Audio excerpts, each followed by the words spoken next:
Good afternoon, everyone. We're very honored to host the exhibition, and we're extremely honored to host this series of presentations, which includes talks by all four of the authors of the exhibition catalog. And I would like to mention that the catalog is for sale right outside the auditorium, in case you don't already have one. And you may enjoy getting the catalog and getting the signature of one of the four authors of the catalog today.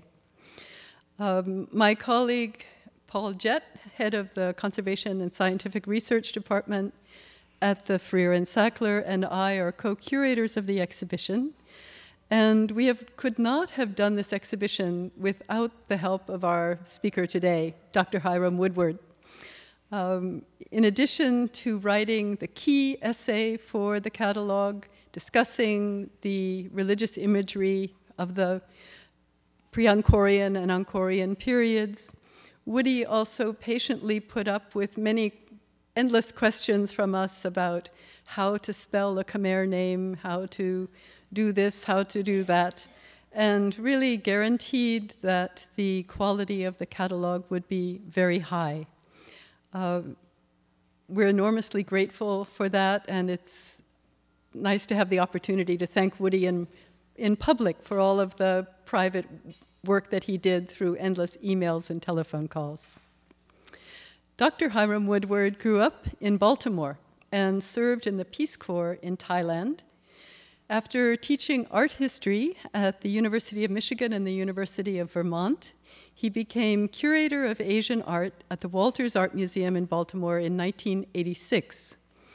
He is now retired from there, but while at the Walters, he was responsible for the installation of the marvelous turn-of-the-century environment for the Asian collection in Hackerman House. Dr. Woodward is the author of The Sacred Sculpture of Thailand, published in 1997, and of The Art and Architecture of Thailand from Prehistoric Times through the 13th Century, published in 2003. And he is the author of many, many scholarly articles. His topic today is the profundity of Cambodian art. Please welcome Woody Woodward.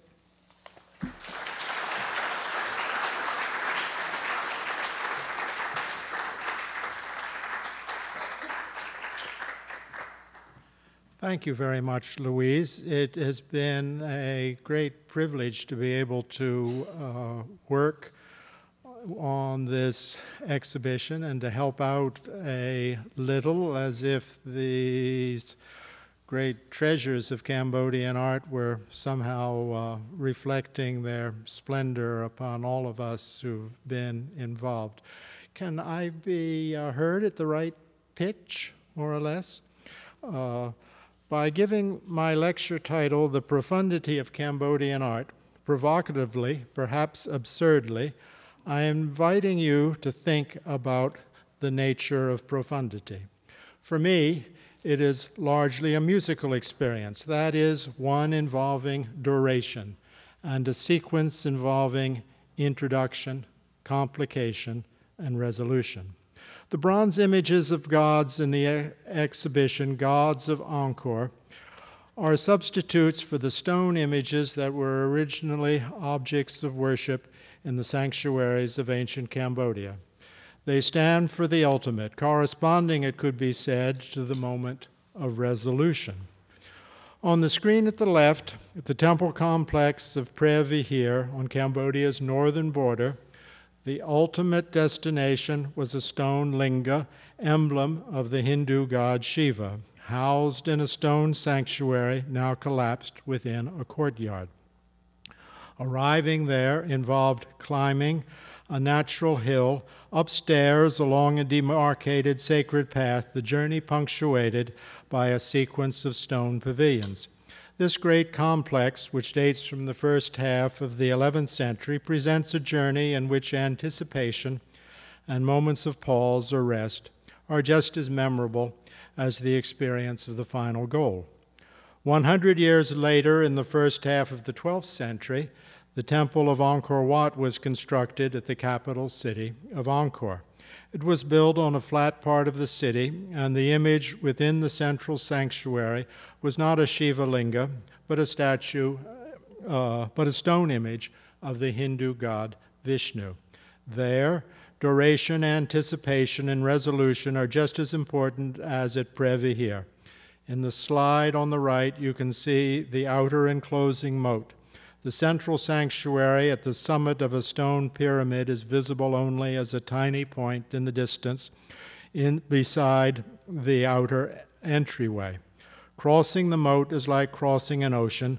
On the far side, we have entered a more sacred realm, but there are many more steps to the ultimate point.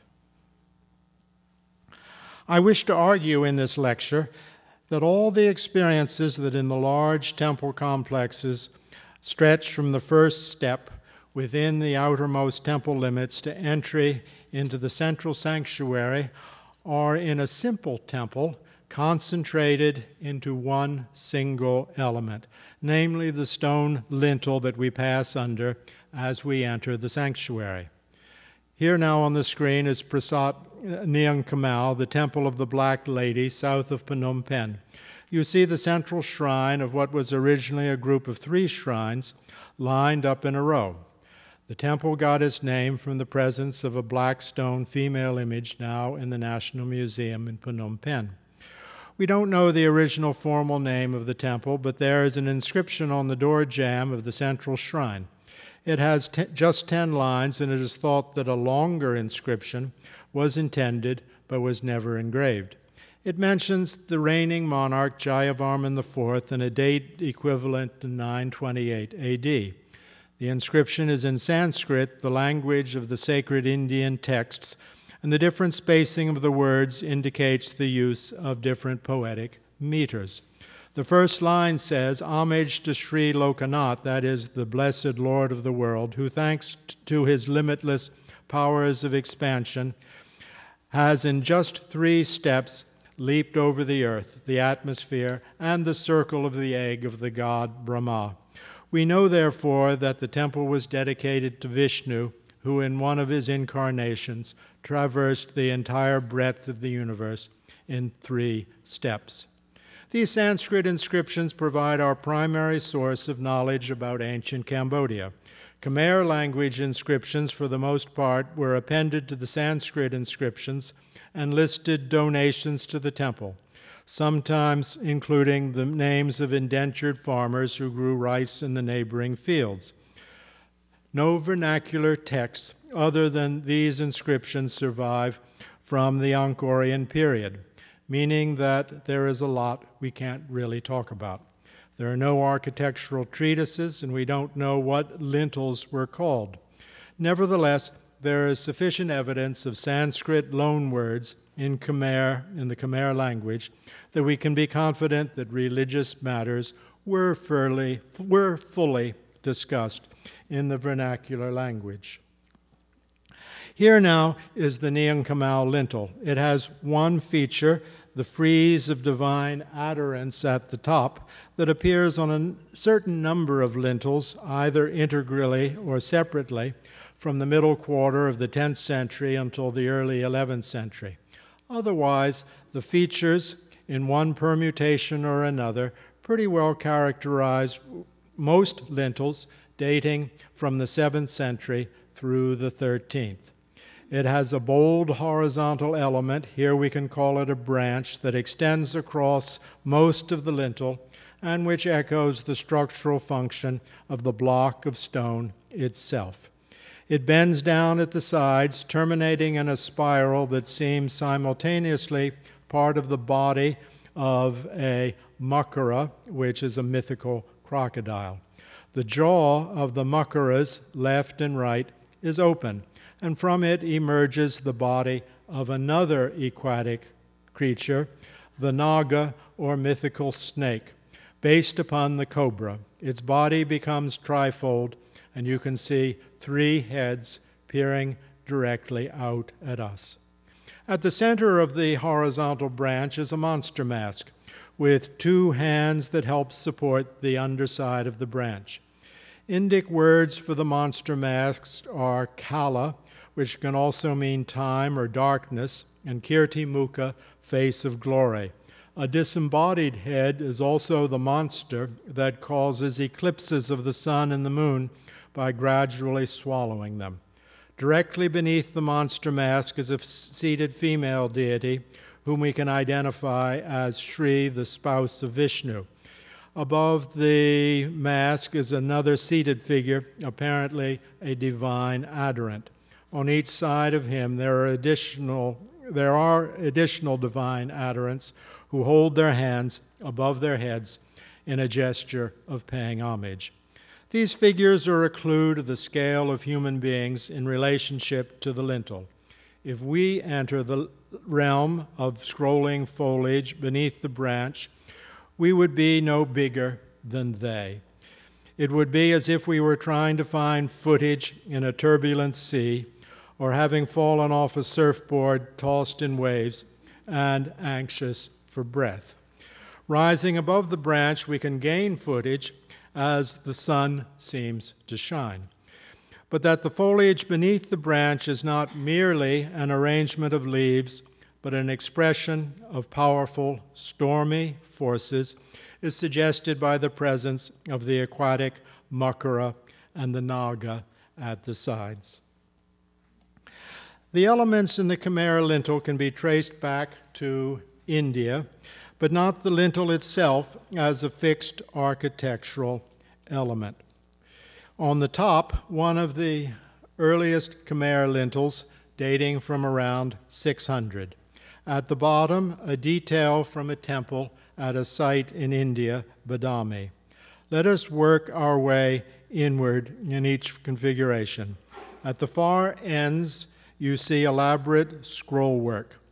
Moving in a little at Badami, the lower screen, directly above the capitals, there is a seated dwarf. This feature does not appear in this particular Cambodian lintel, but does in others of about the same time. Then, in both cases, from the open jaws of the makara, the mythical crocodile, emerges a band of ornament, somewhat truncated in the Cambodian example above, but in both cases having a border of pearls containing one or more rosettes. From this band of ornament hangs a frieze of garlands. At the middle is a large oval element in which a divinity, perhaps the sun god Surya, stands in the Khmer lintel. So the vocabulary elements resemble each other, and they appear in the same relative position. Still, the effect is entirely different, because in the Indian temple, the actual blocks of stone from which the temple has been built do not have a one-for-one correspondence with the architectural elements. At Badami, there is no structural lintel such as we see in Cambodia, a single block of stone that frames an entryway beneath and supports the superstructure of the temple above. The architecture at Badami consists of the arched ornamental band and the framing makaras. The stones from which they are carved are secondary. Very likely this quite different Khmer way of seeing things is due to the meeting of two different conceptual systems, one of them being the heritage of wooden architecture. Though we have no prehistoric wooden buildings that can be used for evidence, it seems probable that the indigenous wooden architecture included a lintel-like element. In recent times, for instance, houses in northern Thailand have had an interior lintel over the door to the parents' sleeping room. This lintel is known as the magical testicles. It is a kind of embodiment of the change in status that occurs upon entering the inner room. But how far back in time this kind of lintel can be traced and the extent of its regional distribution cannot be determined. At any rate, the direction of development in Cambodia was shaped by the fact of the lintel as the primary architectural element. The internal features became free to echo or to reinforce the function of the lintel, the function the lintel had as a single block of stone. They were no longer primary, as they had been in India. Very early on, the proportions of the connecting ornamental band or arch, for instance, shifted. Here, at the top of the screen, is a lintel from the site of Sambor Praekuk, an important temple complex mostly dating from the first half of the 7th century. The Sambor lintel might be no more than about 25 years later in date than the lintel at the bottom of the screen. You see the dwarf astride the makara as at Badami. Here, within the jaws of the makara, is a prancing lion, quite possibly making eye contact with the makara. Then, instead of just 2 arch segments, there are 4. The central medallion contains the god Indra, lord of the eastern direction of space. The 2 flanking medallions hold members of Indra's troops who ride animated horses and can cause rain and storms. Sometimes among the Sambor lintels, the frieze below the band is replaced by human figures. Their scale is comparable to that of the figures we saw on the 10th century lintel a few moments ago. On the eastern lintel at the southern complex, temple number 1, on the left, the central figure in the lower register is the god Indra, and he is flanked by Naga kings who pay homage by crossing their hands in front of their chest.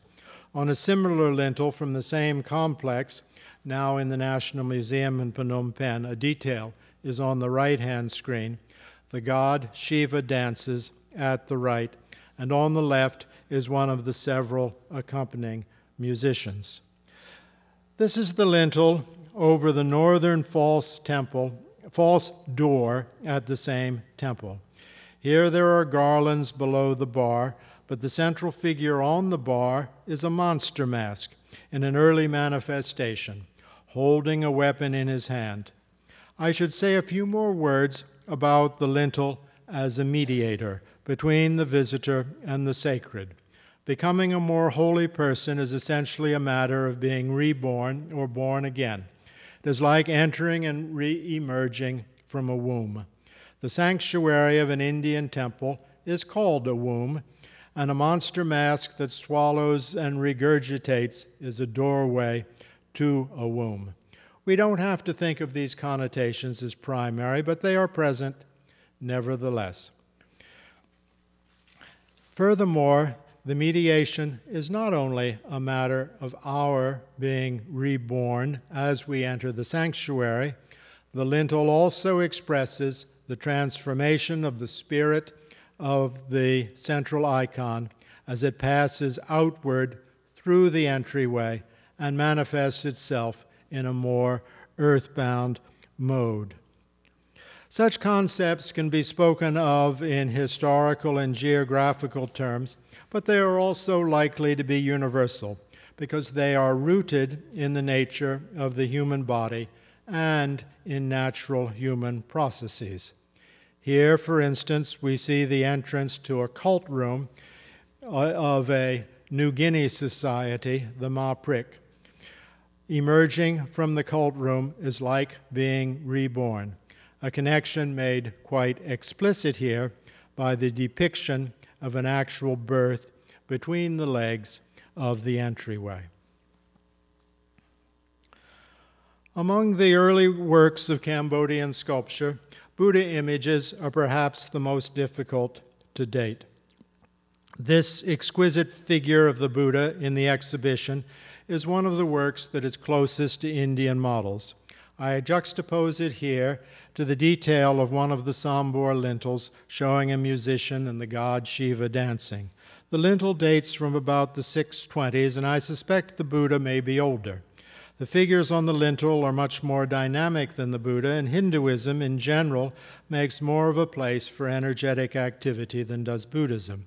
but the slightly asymmetric pose of the Buddha and the swelling around the waist and in the left thigh beneath the hand suggests the presence of inner energies that are not weakened by being constrained. So we can say that the views of the human body in these two cases are indeed somewhat comparable. Making the same comparison with another bronze sculpture in the exhibition, the Avila Koteshwara, that is part of a recently discovered cache of small images, leads to other considerations. I think the Avila Koteshwara is likely to be somewhat later in date than the lintel, but it does share some of the qualities of these animated figures, especially a degree of gracefulness and relaxation. The full cheeks are not so different, nor is the treatment of the hair.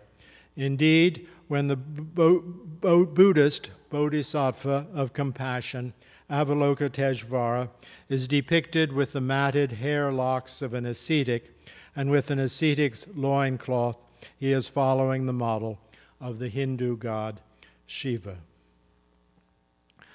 Returning to the development of lintels, this time in the middle decades of the 7th century, many lintels were produced that stood at a new distance from the Indian prototypes.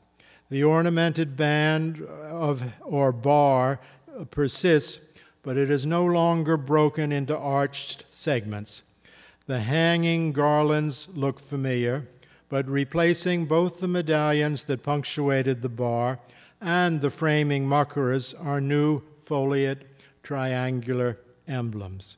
We should not understand the substitution of recognizable mythological content by sheer decoration to signify a loss of meaning, a loss of meaning or of expressive content. No, this ornament rises to the challenge. Notice how easy it is in the leaves of the foliage to see poses of the human body, bending over, say, and expressive gestures of arms and legs. The ornament also has a character we haven't exactly seen before. If we read human poses into them, they are poses that may be difficult to achieve and are held with difficulty. So within a period of perhaps as few as 50 years, the design of lintels has been transformed. We can also imagine a vocabulary of motifs, names for patterns, some of which would have been newly invented, though we have no idea of what any of them might actually have been. There is a modern nomenclature, of course, but most of the terms are likely to have been recent inventions. So for instance, a goldsmith producing a buckle probably used the same terms for design motifs as did the designer of a lintel.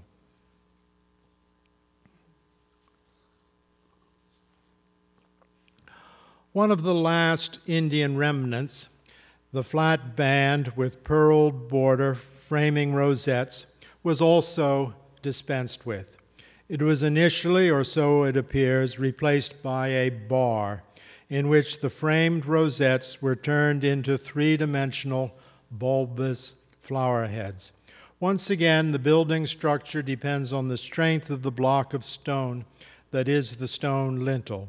The now vegetative bar need not look like it is holding anything up. It simply provides a counterpoint to the structural function of the lintel as a whole. Slightly later, around 700 AD, an entirely foliate lintel made its appearance. Conceptually, this was made possible by the developments I have just described. But there was probably some intrusive influence that accounts for some of the features. The branch is now made up of layered leaves, and it arches downward in the center rather than remaining horizontal. I jump now about 150 years to around the third quarter of the 9th century. Most of the 8th century was a period of troubles for Cambodia, and the 9th century brought a new style and a new dynasty. But the absence of inscriptions for most of the century means that it is difficult to describe developments chronologically. With this monument, Prasat Kravan, southeast of Angkor, we are now in the Angkor region, but prior to the establishment of Angkor as the capital around 900. None of the bronzes in the exhibition date from the 8th or 9th centuries. Kravan is a brick monument, the upper stories being reduced versions of the main story, which has one entrance and false doors on the other 3 sides, and niches with divine figures originally stuccoed, flanking the entrance and the false doors. Here is one of the Kravan lintels over a false door. The branch is now a sort of tube, ornamented by rosettes and by trefoil leaves. A monster mask at the center bites the branch, and his arms help support it. Below are pendant chains, remnants of the old frieze of garlands, here overshadowed by the 6 gracefully swirling foliage clusters. At the ends, left and right, there are mukharas, the mythical crocodiles, but instead of facing inward, they face outward. You will recognize that this is close to the point at which the lecture began. On the left, Kravan, on the right, Neang Kel, maybe around 930, perhaps 60 to 80 years later. In both cases, the branch is a kind of ornamented tube, and at the center is a monster mask. There are no pendant chains at Neang Kel on the right, and the character of the foliage differs, but the layout with 6 pendant foliage clusters is the same. The branch terminates in mukharas in both cases, but at Neang Kel there's a major addition. From the jaws of the mukharas emerge the bodies of the multi-headed nagas. At this point, we can turn to the bronze Maitreya in the exhibition, probably dating from the early 10th century, close to the time of the foundation of Angkor as the capital, but possibly as much as 50 years later. If the date is close to 900, it falls between the 2 lintels we were just looking at, a few decades after Kravan, a few decades before Neang Kel. Now, I proposed to you at the beginning of the lecture that the icons of ancient Cambodia and their solidity, in the degree to which they seem removed from ordinary social interaction, stand in contrast to the dynamism and turbulence of the lintels. This seems to be the case. Look at the rudimentary feet and toes and the lower legs turned almost into cement pillars. What is in ordinary life is intended for locomotion is deliberately thickened and stiffened. This guy is not going anywhere. Notice the severe horizontality of the upper edge of the loincloth. A similar excessive horizontality characterizes the shoulders, which then become a kind of stable platform out of which the neck rises. And there are comparable horizontal elements in the face. Yet, having spent some time looking at lintels, we begin also to see that not everything needs to be understood in terms of contrast. Think of the human body as being like the stone block of the lintel. Once that equivalence is established, then much else can be seen as animating elements, animating much as the more turbulent and deeply cut foliage animates the lintel.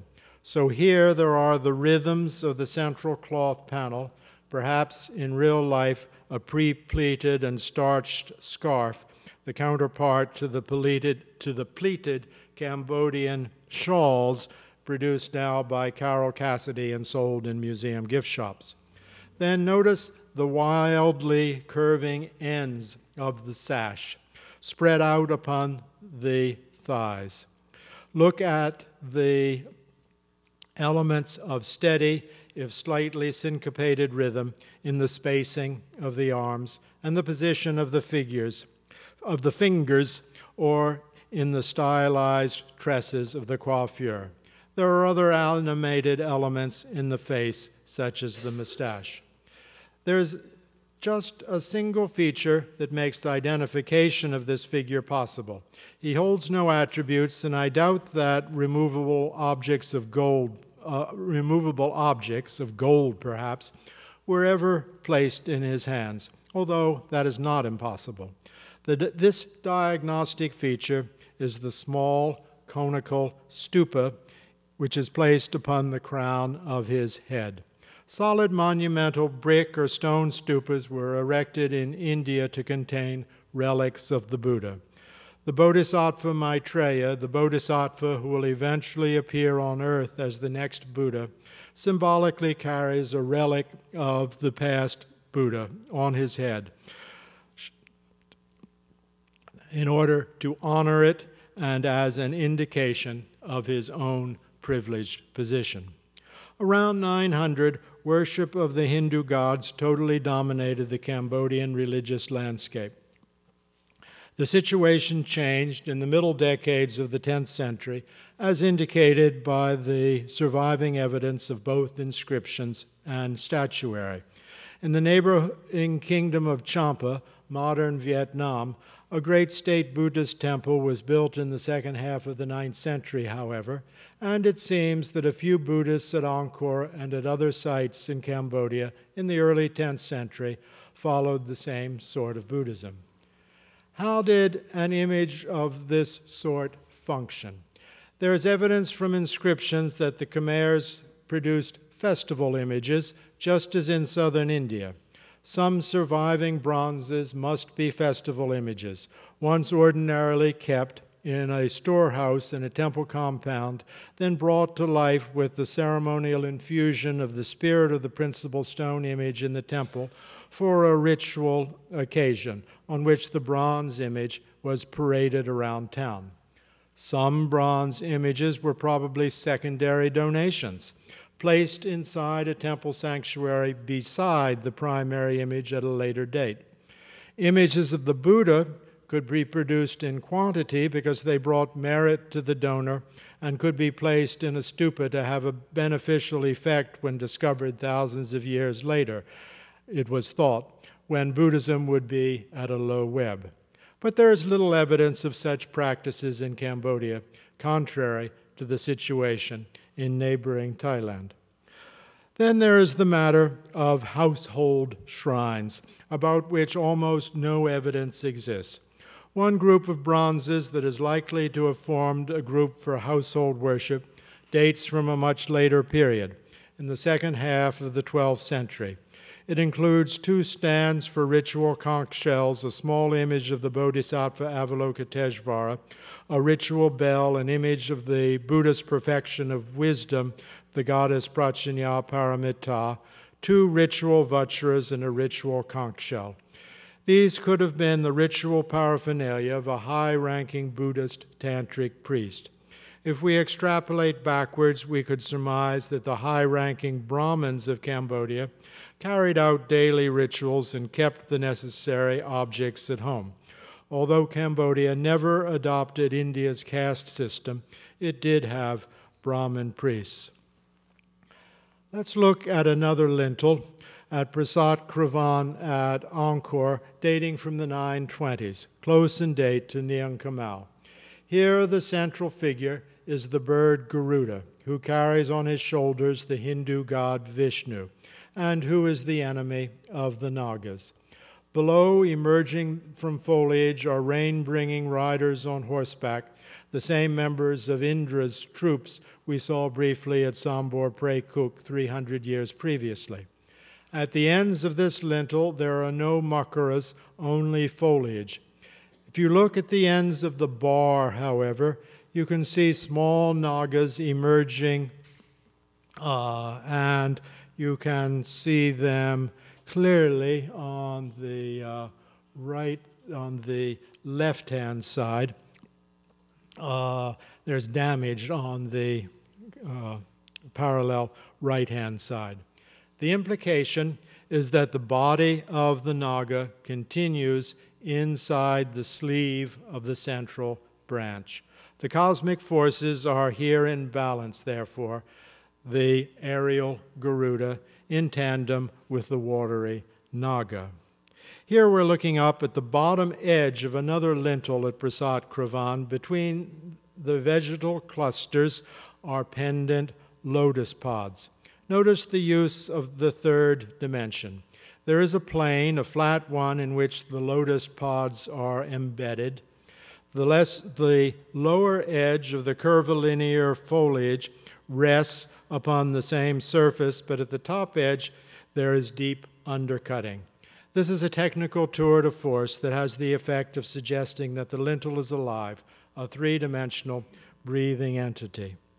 Moving along about 4 decades, here we are now at the Temple of Ta Sur, dedicated in 967.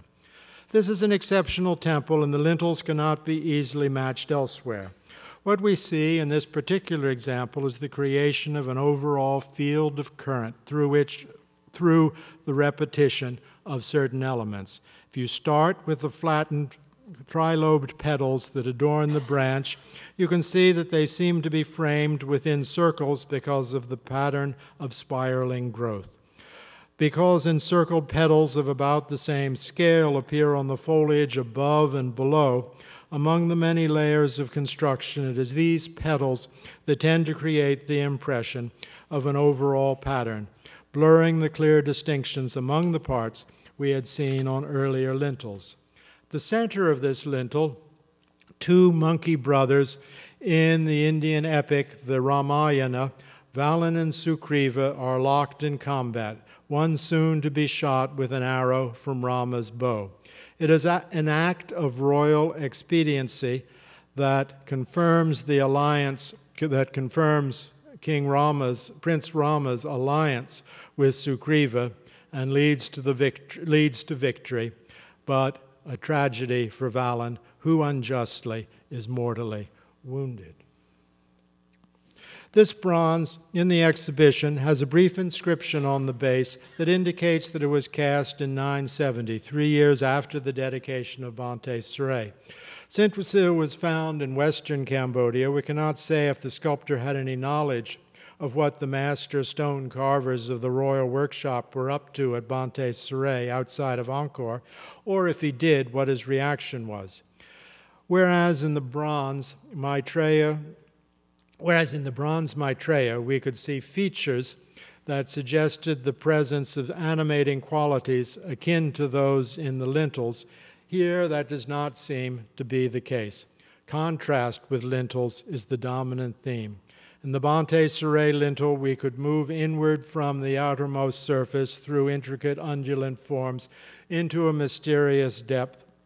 Here, too, there are layers, but they work in quite a different way. The garment has a relatively smooth surface. Outermost is the upper anchor of the scarf that hangs between the legs, then the low anchor, and beneath them the belt ends and the belt itself. And finally, there is the primary garment, which is pulled out at the waist in such a way as to distinguish it from the body beneath. So in both the lintel and the bronze, we can imaginatively explore outer and inner layers, but they have a vastly different quality. This is a lintel at Phnom Chisor, a temple south of Phnom Penh. It dates from about the 1020s, 50 years or so after the headless figure. It is in a compositional mode we haven't seen before, a lintel in quarters, it is sometimes called, without the central horizontal branch. Some features are like those at Ta Sur, but it doesn't have the same tendency towards overallness, and there is more hierarchy among the parts. The central niche, shaped somewhat like the one at Ta Sur, holds the god Indra, perched on the 3-headed elephant as lord of the eastern direction. Below is a monster mask, flanked by standing lions. Looking up at this lintel as we pass under it, you can get a sense of the degree of three-dimensionality. Across the bottom are 4 circular swirls that are so undercut it is possible in our imaginations to crawl inside. The aesthetics of the second half of the 11th century is quite different from what we just saw in the bronze of 970 AD. Bodies are more svelte, parts flow more smoothly from one to another, and horizontality plays a much reduced role. These developments first appear among the secondary figures at Ta Sur, such as on pediments, but images intended for worship changed much more slowly. The identity of this bronze figure is not certain, but there are reasons to think he may be Shiva, despite the absence of the third eye on the forehead that generally characterizes this Hindu god. The primary garment rises at the sides, adjusting to the contour of the body. Note the curves of the mustache and eyebrows. On the diadem, necklace, and armlets, you can see finely striated bands. Very likely, the sculptor is drawing on a repertory of ornament that can be seen on utilitarian objects. You do not see a reproduction of gold jewelry. This cannot be said with complete confidence, however, because of the paucity of surviving sets of jewelry.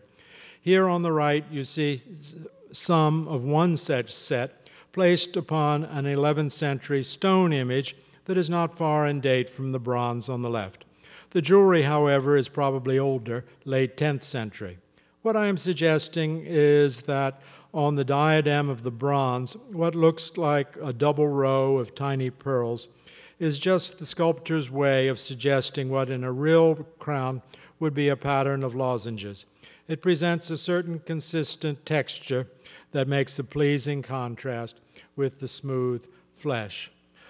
The largest of all surviving Khmer bronzes, the head of the reclining Vishnu, which dates from the 1050s or 1060s, seen on the right from the back, has the widely spaced pendants characteristic of the fashion of the period. The medallions on the 2 necklaces are similar, but the sculptor of the standing deity on the left makes no attempt to render the double row of elongated ovals seen on the body of the necklace and found also on 11th century belts. Working on an entirely different scale, he has his own vocabulary. In the second half of the 11th century, alongside lintels with vegetative designs, a new class of lintels became established with figures. The figures on some of these lintels resemble the bronze we've just been looking at. Sometimes these lintels display a structural order that relates to compositions already discussed. Here is the Indian mythological scene known as the churning of the Sea of Milk. There is a temporary truce in the perpetual battle between the gods and the demons, and the 2 parties cooperate to produce the good things of the world, including the nectar of immortality. The demons on our left pull on one end of a serpent, the gods on the other. Here the serpent's body takes the position, more or less, of the branch on a traditional lintel. In fact, at Prasat Kravan, we saw a naga emerging from the branch. Across the top is a more heavenly realm, as indicated by the birds that hold up the platforms. Just as traditional design informs our understanding of this lintel, so is the reverse the case. And we can imagine that in the foliage we've been examining, human activities or godly activities like a pulling back and forth on either side of a central lotus. This lintel, with its dramatic undercutting and circular swirls, and is in the tradition of the Phnom Chisor lintel of about the 1020s. It is considerably later, however, close to 1100, judging from the crown and facial modeling of the figure. In the center, the god Krishna. The use of a drill produces long, thin crevices. These spiral hollows are whirlpool-like. We've already spoken of waves, and they are surely present here, but in a way quite different from the 10th century. This lintel was carved at the temple site of Pimai in modern northeastern Thailand. Krishna, who is struggling with a monster, shares in the drama of the whirlpools, thrusting his chest forward in what is both a fight and a dance. We come now to the reign of Suryavarman II, who came to the throne in 1113 and was responsible for the construction of the great temple of Angkor Wat. This lintel is not at Angkor, but at the temple of Bante Samre, also built in the first half of the 12th century at Angkor. Like the lintel at Phnom Chisor 100 years previously, the lintel is in quarters with an undulant branch and the monster mask at bottom center. At the top of the central axis, you can make out the leaves of a tree. This indicates that the figure beneath must have been a seated Buddha on a throne, beneath the Bodhi tree. Suryavarman II was a follower of the Hindu god Vishnu, and at Angkor Wat, the image of the central sanctuary was originally a Vishnu. But at several temples dating from his reign, there is some Buddhist imagery, and some Buddhist icons have been discovered at temples of the period. Buddhism should presumably be looked upon as an alternative path, not one in opposition. Beside the lotus-form pedestal, celestial figures raise their arms in praise, celebrating the Buddha's enlightenment. Beside the monster mask, in a position where we had earlier seen standing lions, are elephants, cradled by the monster's hands and spouting the foliate branches. This is a busy lintel and obviously much damaged. Technically, with all its undercutting and suggestion of depth, it is the equal of any lintel yet seen. Still, it might be asked if there has been a loss in expressive force, whether the lintel tries a little hard to do everything simultaneously and therefore represents something of a reduction of interest in making the lintel a powerful conveyor of meaning. We come now to the famous and enigmatic half-seated young woman. During the Angkor Wat period, the first half of the 12th century, the sculptors looked back to the 10th century for guidance in the matter of costume and modeling. An emphasis on horizontals returned, as can be seen in the eyebrows of this figure, but without the rigidity and forcefulness of the earlier style. Instead of linear details providing tension, there is an interest in pattern and in juxtaposed patterns. Who is this woman, and what is she doing? What is her degree of sacredness? Is she an idealized human being? What was she holding? Can we penetrate her secrets just by staring at her? There are bronze attendant figures that might have held a tray for offerings. A renowned example is in the Rockefeller collection at the Asia Society, New York. She is older than the National Museum figure, dating from the second half of the 11th century. But the figure in the exhibition seems to have once held a narrow, upright plate of some sort. There are later examples. In one case, the figure holds a screen with figures, as if someone were holding a sacred painting on wood over her head. Another bronze, dating from later in the 12th century, shows two kneeling women beside a dancing Shiva. They are holding mirrors. Their identity has not been established, but they are likely to be divine beings with some sort of esoteric significance, not divinized human worshippers. I'm inclined to think that the mirrors here allude to the sun and the moon. Polished bronze mirrors were also used in the palace. On the walls of the temple of Angkor Wat, hundreds of celestial women are depicted in relief. They are heavenly denizens, but they are also counterparts to the women in the royal palace. Here on the left is one of these figures, holding a mirror. I see here a reflection of human behavior. The girl is admiring herself and the results of the hours she has just spent in a beauty parlor, having her hair done and having an elaborate floral arrangements attached to her coiffure. Once again, we can ask these women to reveal their secrets. There are probably differences in date, and the two sculptors may have attended different academies. Still, I see on the left a teenage beauty brought to the palace on account of her allure, and then made even more perfect, and on the right, a still unidentified divine being made entirely on the basis of learned rules. We now come to the second half of the 12th century, a period of great change in Cambodia. King Jayavarman VII came to the throne in 1181, and Buddhism became the state religion. Artistic traditions initially continued the trends of the Angkor Wat style. Indeed, a slow development could have gone on for decades. Instead, however, there was a revolution, and the evidence indicates that it occurred rather abruptly, sometime around 1190. The central icon in Jayavarman VII's Buddhism is the Naga-protected Buddha.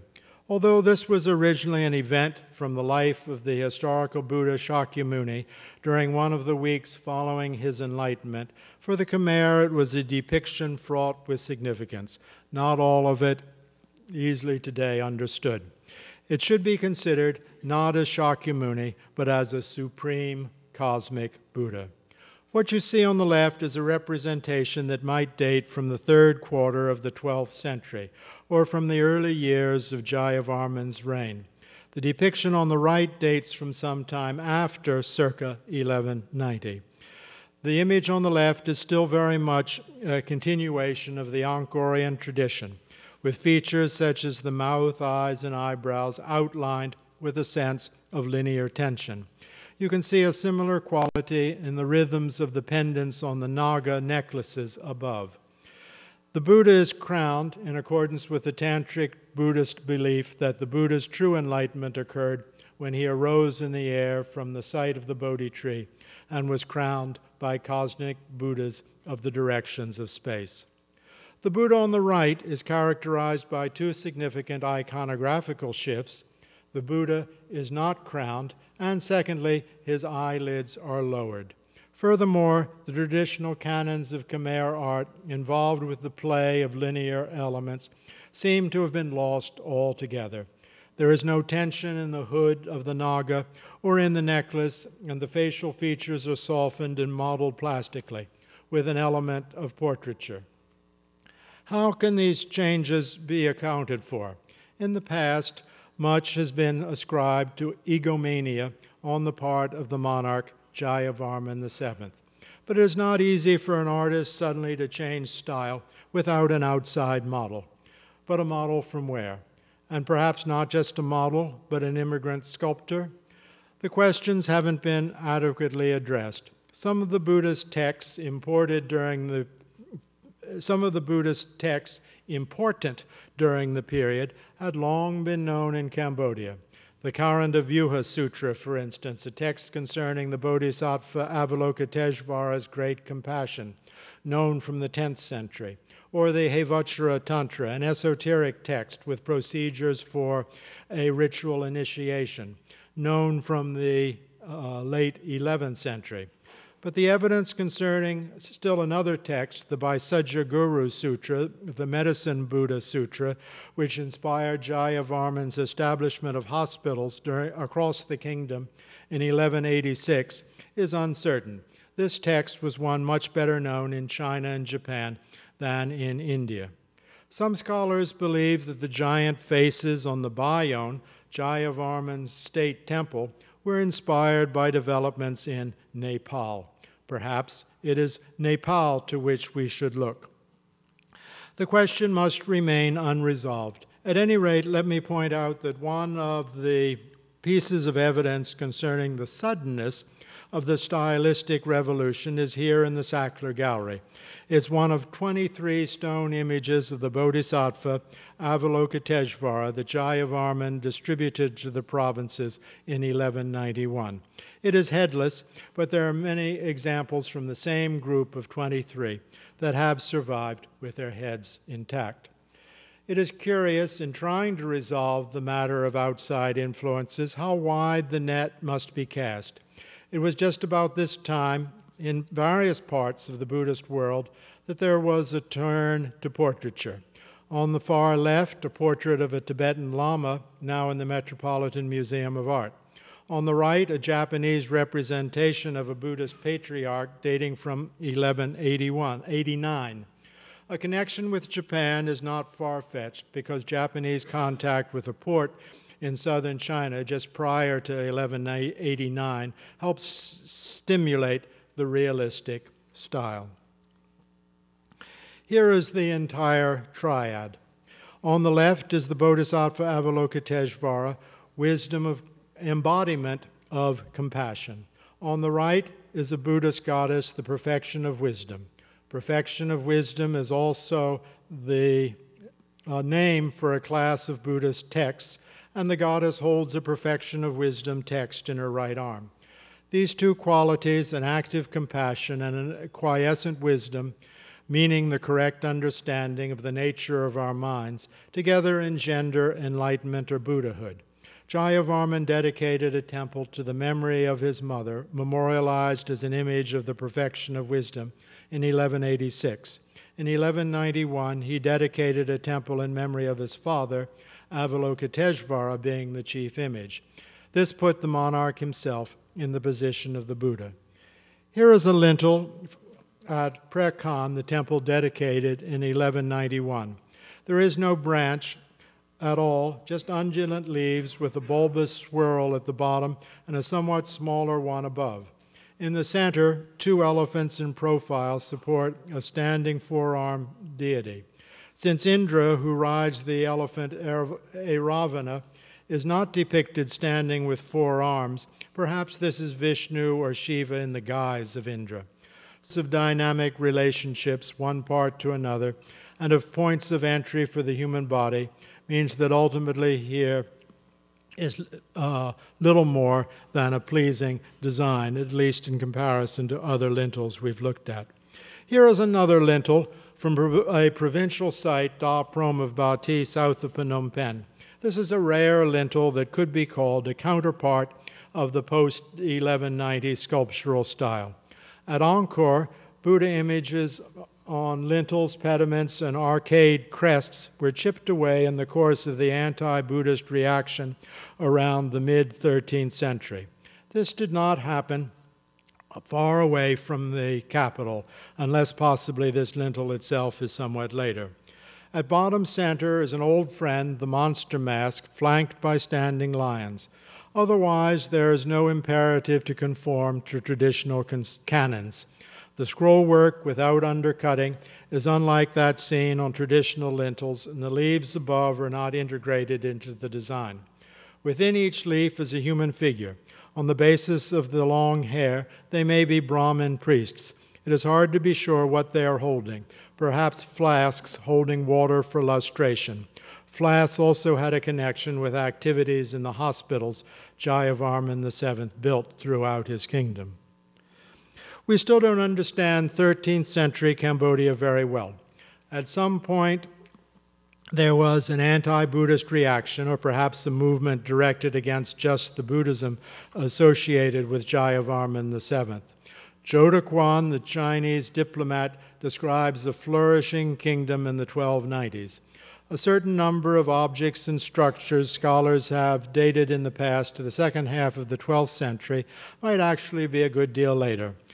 The Sada Shiva in the exhibition, for instance, has a topmost head that is reminiscent of the Angkor Wat style, a scalloped necklace found in the Bayong period, and then in front of the garment, peculiar pendants that might be properly 13th century.